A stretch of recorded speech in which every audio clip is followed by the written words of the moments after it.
ಶ್ರೀ ಗುರು ರಾಘವೇಂದ್ರ ಗುರುಗಳ ಆಂತರ್ಯ. ಕಲಿಯುಗದ ಕಾಮಧೇನುಗಳೆನಿಸಿದ ಶ್ರೀ ರಾಘವೇಂದ್ರ ಗುರುಗಳು ವೃಂದಾವನದಲ್ಲಿ ನೆಲೆಸಿ ಭಕ್ತ ಜನತೆಯನ್ನು ವಿವಿಧ ರೀತಿಯಿಂದ ಅನುಗ್ರಹಿಸುತ್ತಿರುವುದನ್ನು ನಾವು ಅನುಭವಿಸುತ್ತಿದ್ದೇವೆ.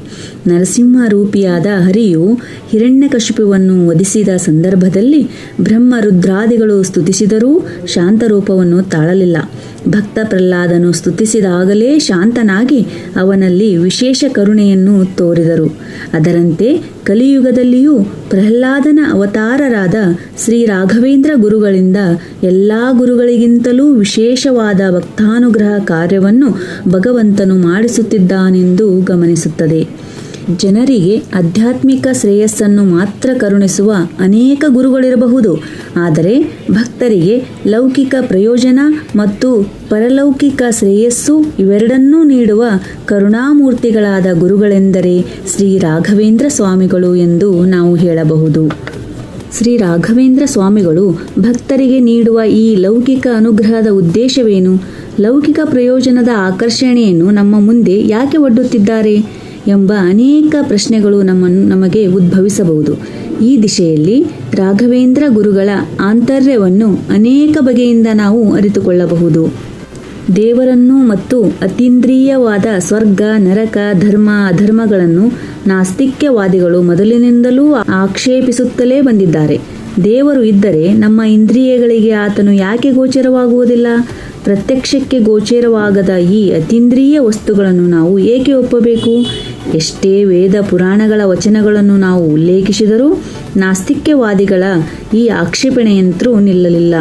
ದೇವರು ಮತ್ತು ಧರ್ಮದ ಬಗ್ಗೆ ಜನರ ಮನಸ್ಸನ್ನು ದೃಢಗೊಳಿಸಬೇಕಾದರೆ ಭೌತಿಕವಾದ ಸವಾಲಿಗೆ ಪ್ರತ್ಯಕ್ಷ ನಿದರ್ಶನಗಳಿಂದಲೇ ಉತ್ತರಿಸಬೇಕಾಗುತ್ತದೆ. ಶ್ರೀ ಮಧ್ವಾಚಾರ್ಯರು ನಾಸ್ತಿಕರ ಇಂತಹ ಸವಾಲನ್ನು ತಮ್ಮ ತಪಶಕ್ತಿಯಿಂದ ಎದುರಿಸಿದ್ದಾರೆ. ಶ್ರೀ ಮಧ್ವಾಚಾರ್ಯರ ಸಂಚಾರದ ಒಂದು ಸಂದರ್ಭದಲ್ಲಿ ಗೋಮತಿ ನದಿಯ ಸಮೀಪದಲ್ಲಿ ಒಬ್ಬ ಮ್ಲೇಚ್ಛರಾಜನು ವೇದದ ಪ್ರಾಮಾಣ್ಯವನ್ನು ಆಕ್ಷೇಪಿಸಿ ಮಾತನಾಡಿದನು. ವೈದಿಕ ಮಂತ್ರಗಳ ಪ್ರತ್ಯಕ್ಷ ಫಲವನ್ನು ನೀಡುವ ಶಕ್ತಿಯನ್ನೇ ಅವನು ಪ್ರಶ್ನಿಸಿದನು. ಇಂತಹ ಅತೀಂದ್ರಿಯ ಶಕ್ತಿಯನ್ನು ತೋರಬಲ್ಲ ವ್ಯಕ್ತಿಯು ಯಾರಿದ್ದಾನೆಂಬ ಆಹ್ವಾನವನ್ನು ಆತ ನೀಡಿದನು. ಆಗ ಶ್ರೀ ಮಧ್ವಾಚಾರ್ಯರು ಈ ಸವಾಲನ್ನು ಸ್ವೀಕರಿಸಿದರು. ಒಂದು ಒಣಗಿದ ಬೀಜವನ್ನು ತಮ್ಮ ಕೈಯಲ್ಲಿ ಹಿಡಿದು ವೇದ ಮಂತ್ರವನ್ನು ಉಚ್ಚರಿಸಿದರು. ಕೂಡಲೇ ಆ ಬೀಜವು ಮೊಳಕೆ ಒಡೆದು ಗಿಡವಾಗಿ ಫಲಪುಷ್ಪಗಳನ್ನು ಸೃಜಿಸಿತು. ವೇದ ಮಂತ್ರಗಳ ಈ ಅದ್ಭುತ ಶಕ್ತಿಯ ಪರಿಚಯವನ್ನು ಶ್ರೀ ಮಧ್ವಾಚಾರ್ಯರು ಮಾಡಿಸಿ ಅವನನ್ನು ನಿರುತ್ತರಗೊಳಿಸಿದರು. ಶ್ರೀ ರಾಘವೇಂದ್ರ ಗುರುಗಳೂ ಇದೇ ಕಾರ್ಯವನ್ನು ಮಾಡುತ್ತಿದ್ದಾರೆ.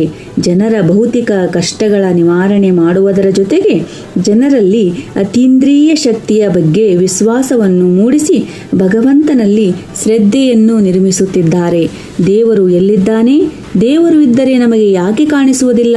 ಎಂಬ ಹಿರಣ್ಯಕಶಿಪುವಿನ ಸವಾಲನ್ನು ಪ್ರಹ್ಲಾದನು ಎದುರಿಸಿದಂತೆ ಈಗಿನ ನಾಸ್ತಿಕವಾದಿಗಳ ಆಕ್ಷೇಪಗಳಿಗೆ ತಮ್ಮ ಅತೀಂದ್ರಿಯ ಶಕ್ತಿಯಿಂದ ರಾಯರು ಉತ್ತರ ನೀಡುತ್ತಿದ್ದಾರೆ. ರಾಯರು ಮಾಡುವ ಲೌಕಿಕ ಅನುಗ್ರಹ ಕಾರ್ಯಗಳಿಗೆ ಇನ್ನೂ ಒಂದು ಉದ್ದೇಶವನ್ನು ನಾವು ತಿಳಿದುಕೊಳ್ಳಬೇಕು. ಮಗುವಿಗೆ ತಾಯಿಯು ಔಷಧ ನೀಡಲು ಪ್ರವರ್ತಿಸಿದಾಗ ಮಗು ಕಹಿಯಾದ ಆ ಔಷಧವನ್ನು ನಿರಾಕರಿಸುತ್ತದೆ. ತಾಯಿ ಉಪಾಯದಿಂದ ಮಗುವಿಗೆ ಔಷಧವನ್ನು ಕುಡಿಸುತ್ತಾಳೆ. ಸಿಹಿಯಾದ ಸಕ್ಕರೆಯನ್ನು ತೋರಿಸಿ ಅದರ ಜೊತೆಗೆ ಔಷಧವನ್ನು ಕೊಡುವಳು. ಮಾತೆಯ ಈ ಮಮತೆಯ ತಂತ್ರವನ್ನೇ ರಾಯರು ಬಳಸಿದ್ದಾರೆ. ಪ್ರಾಪಂಚಿಕ ಆಸಕ್ತಿಯನ್ನು ಅತಿಯಾಗಿ ಬೆಳೆಸಿಕೊಂಡಿರುವ ನಾವು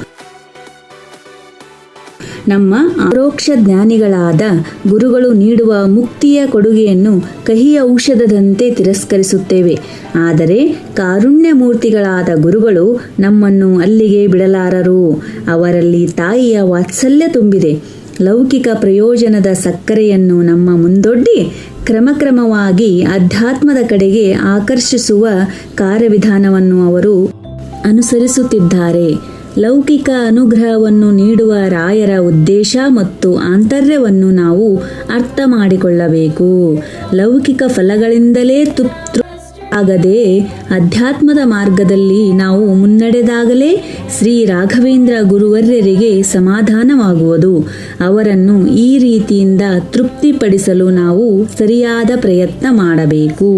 ಇದು ಶ್ರೀ ಗುರು ರಾಘವೇಂದ್ರ ಗುರುಗಳ ಆಂತರ್ಯದ ವಿಷಯ. ಒಂದು ಸತ್ಯ ಘಟನೆ ಹೇಳ್ಬೇಕಂದ್ರ, ಶ್ರೀರಂಗಪಟ್ಟಣದಾಗ ಕಾವೇರಿ ನದಿ ದಂಡಿ ಒಳಗ ಒಬ್ಬ ಅಗಸ ಬಟ್ಟೆ ಒಗಿತಿದ್ನಂತಿನ್ನ. ಆ ಅಗಸನ ಸ್ವಪ್ನದೊಳಗ ರಾಯರ ಆದೇಶ ಆಯ್ತಂತ, ನೀ ಏನು ಬಟ್ಟೆ ಒಗಿಲಿಕತ್ತಿಯಲ್ಲ ಆ ಕಲ್ಲೇ ನನ್ನ ಪ್ರತಿಮೆ ಅಂತೇಳಿ. ಆಗ ಆ ಅಗಸ ಬಟ್ಟೆ ಒಗಿತಿದ್ದ ಕಲ್ಲನ್ನು ರಾಯರ ಮಠಕ್ಕೆ ಒಪ್ಪಿಸ್ತಾನಂತ. ಈಗ ಆ ಪ್ರತಿಮೆನೇ ನಂಜನಗೂಡಿನಲ್ಲಿದ್ದು ರಾಯರ ಏಕೈಕ ಸ್ವಯಂ ವ್ಯಕ್ತ ಪ್ರತಿಮೆ ಅಂತೇಳಿ ಪ್ರಸಿದ್ಧಿ ಆಗ್ಯದಂತ. ಇಷ್ಟೊತ್ತು ನಾವು ಶ್ರೀ ಗುರು ರಾಘವೇಂದ್ರ ಗುರುಗಳ ಆಂತರ್ಯವನ್ನು ನೋಡಿದಿವಿ. ಮುಂದಿನ ಭಾಗದಲ್ಲಿ ಗುರುರಾಜರ ಜೀವನದಲ್ಲಿ ಮಹತ್ವದ ಸಂದರ್ಭ ಯಾವುದಿತ್ತು ಅನ್ನೋದನ್ನು ನೋಡೋಣಂತ. ನಾ ಹೇಳೋದ್ರಲ್ಲಿ ಏನಾದರೂ ತಪ್ಪಾಗಿದ್ರ ದಯವಿಟ್ಟು ಕ್ಷಮೆ ಇರಲಿ.